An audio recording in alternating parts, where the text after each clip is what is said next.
په سختو او مرګونو لارو مزل.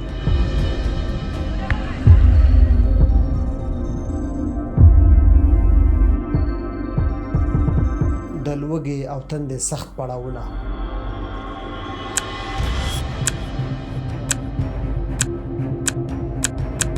پر پوله د افغان کډوالو وژنې. در خدای پاک بود. شما میبینین دیگه با کامرایتون هم مشاهده با چشم همه دستام شانم در و داغونه دو کامیاب بیار که سوختم. میخوری؟ د پاکستان لخوا پر افغان کډوالو شوي ظلمونه او په جبري ډول د افغان کډوالو بیا ویستل. 12 बजे तक अपने अपने मुल्क वापस चले जाएं।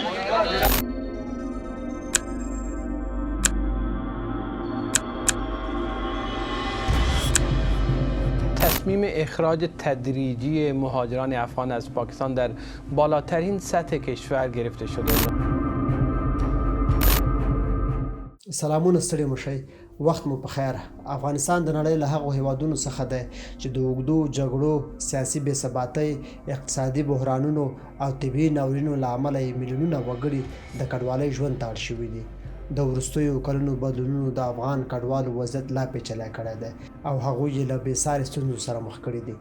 نن سلګونه زره افغانان په ګاونډیو هیوادونو پاکستان او ایران کې له سخت قانوني محدودیتونو، د ژوند سختو شرایطو او د بیرته راستنېدو له فشار سره مخ دي. په ورته وخت کې زرګونه نور د ترکیې، اروپا، امریکا او نور هیوادونو د سرحدونو پر لور په سختو او خطرناکو لارو حرکت کوي چې تر څو ځان ته د یو خوندي ژوند فرصت پیدا کړي. It's just people that need assistance, people that need medical assistance, people that need international protection to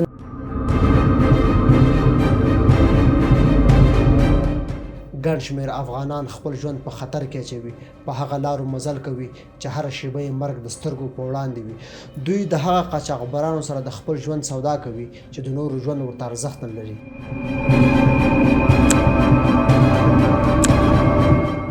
افغان کډوال په نورو هیوادونو کې له ډېرو سختو شرایطو سره مخ وي. فقر، بېوزلي، له خپلې کورنۍ لرېوالی، په یو داسې هیواد کې ژوند کول چې حتی خلک یې ورته په ډېره سپکه سترګه ګوري.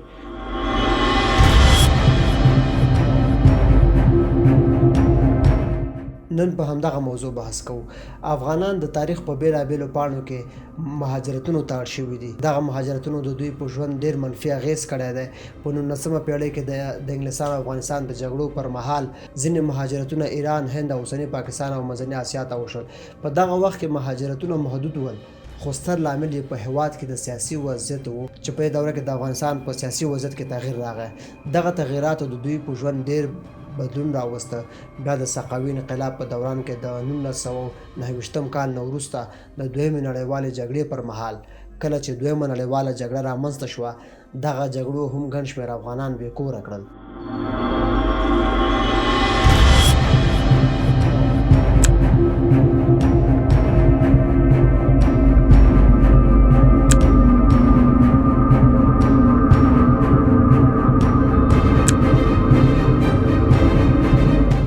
په دغه انقلابونو کې ډیری افغانان ایران او اوسني پاکستان ته د مهاجرت لپاره لاړل چې هلته پرې د دوی حکومتونو له امله ډېرې ستونزې راغلل. خو پوهیږئ د مهاجرت لویه څپه کله پیل شوه؟ 1990 او 1989. دا هغه کلونه دي چې د دغه کلونو په دوران کې د مهاجرت ستره څپه رامنځته شوه. ګڼ شمېر افغانانو خپل کورونه پرېښودل او نورو هیوادونو ته مهاجر شول. دغه دوره د شوروي اتحاد د یرغل دوره وه چې پر افغانستان یې یرغل وکړ. Went outside. We saw thousands of tanks coming into Afghanistan by the North Road.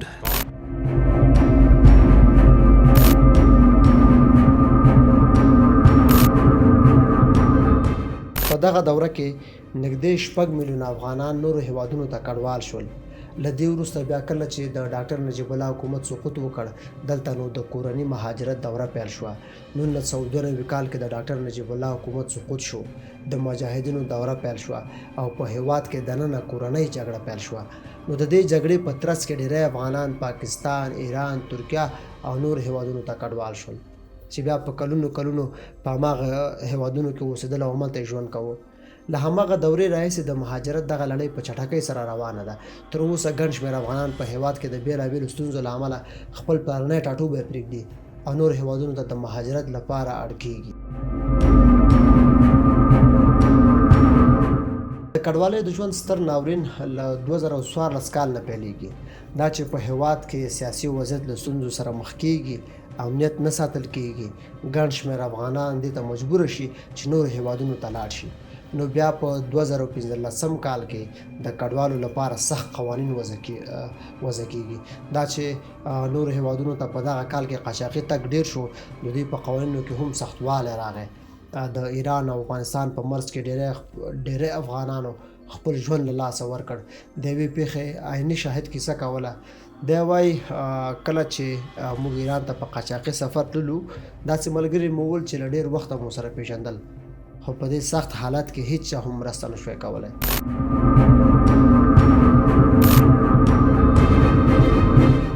هغه وژنې چې د ایران او نورو هیوادونو ته په قاچاقي تګ کې رامنځته شوي دي حساب یې نشي کېدلی. په همدې ترتیب بیا په 2021 کال کې د کډوالۍ یو بله سبب پیل شوه. دا نو هغه وخت چې کله جمهوریت سقوط وکړ او په افغانستان کې اسلامي امارت حاکم شو. دلته نو د نظام د سقوط په لومړیو ورځو کې خلک له ویرې او د نامعلوم برخلیک له امله مجبور شول چې خپل هیواد پرېږدي.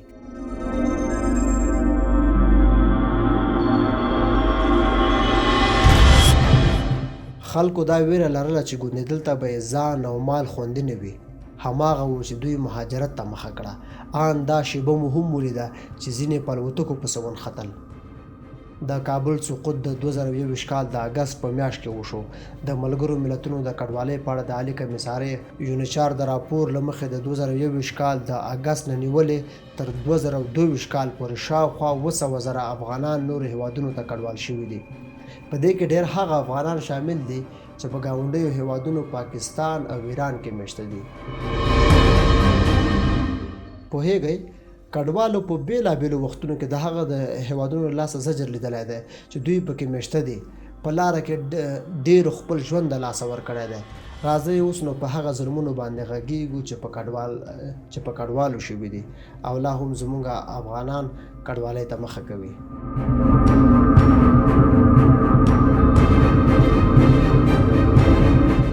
پیل د لارې له سختیو او کړاوونو کوو. کله چې په 2015 کال کې د کډوالو د مخنیوي لپاره سخت قوانین رامنځته شول، دلته نو په سرحدونو کې سخت تدابیر ونیول شول.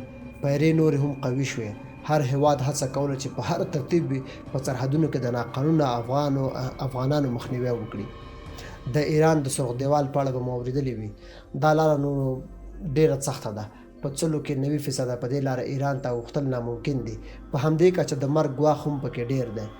د 2024 کال د اکتوبر په میاشت کې به مو هغه راپور اورېدلی وي چې د افغانستان او ایران پر پوله د 280 افغانانو د وژنې په تړاو خپاره شول.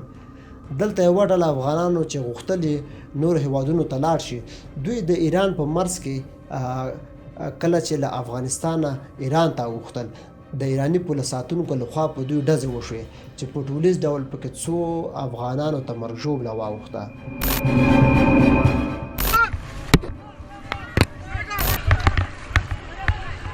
په همدې ترتیب په 2020 کال کې هغه ویډیو چې په ټولنیزو رسنیو کې ډېره لاس په لاس شوه د ایران د وحشیانه ظلم یوه بله بیلګه وه. په دې کال کې د افغان کډوالو سره د ایرانی حکومت چلند نور هم وحشیانه شو. په دې کال د افغان موټر ته ایرانی ځواکونو اور واچوه او زموږ افغان په سخت حالت کې ورته وویل چې کمې آب بیار کې سوختم، لږې اوبه راوړه چې وسوځېدم. دا یوازې ایران نه دی چې په افغانانو ظلم کوي، بلکې هر هیواد له بله ډېر ظالم دی او په افغان کډوالو بیلابیل ظلمونه کوي. زموږ بل ګاونډی هیواد پاکستان چې نیم نفوس یې افغانان دي، یعنې نیم پاکستان په افغانانو باندې آباد دی، دوی هم په افغان کډوالو تر خپله وسه پورې ظلم کړی دی.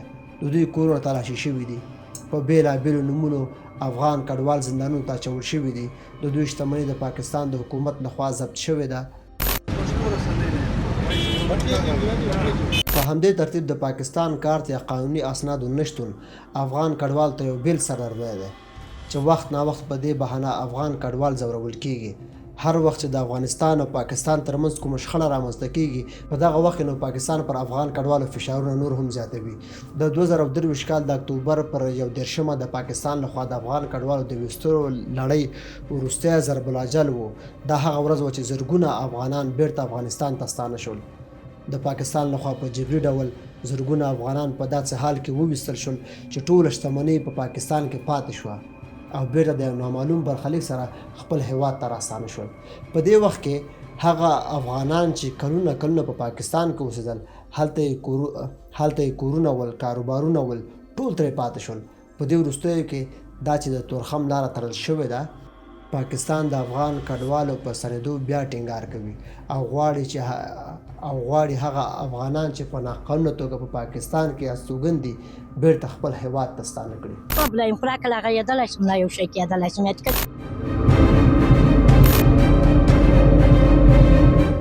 راځئ د کډوالۍ په لاملونو غږیږو. د کډوالۍ ستر لاملونه په افغانستان کې د سیاسي وضعیت خرابېدل، دلته د کار نشتوالی، فقر او بېوزلي ده.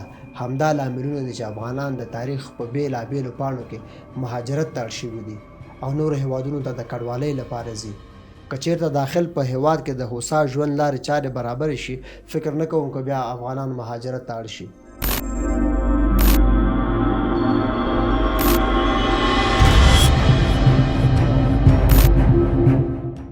تاسې څه وایئ؟ د کډوالۍ د ژوند څخه د مخنیوي په موخه باید کوم اقدامات ترسره شي؟ نظریات مو په کمنټ کې راسره ولیکئ. تر بلې خپرونې مو په لوی او بخښونکي خدای سپارم. ښې چارې، ښه وخت. د الله په امان.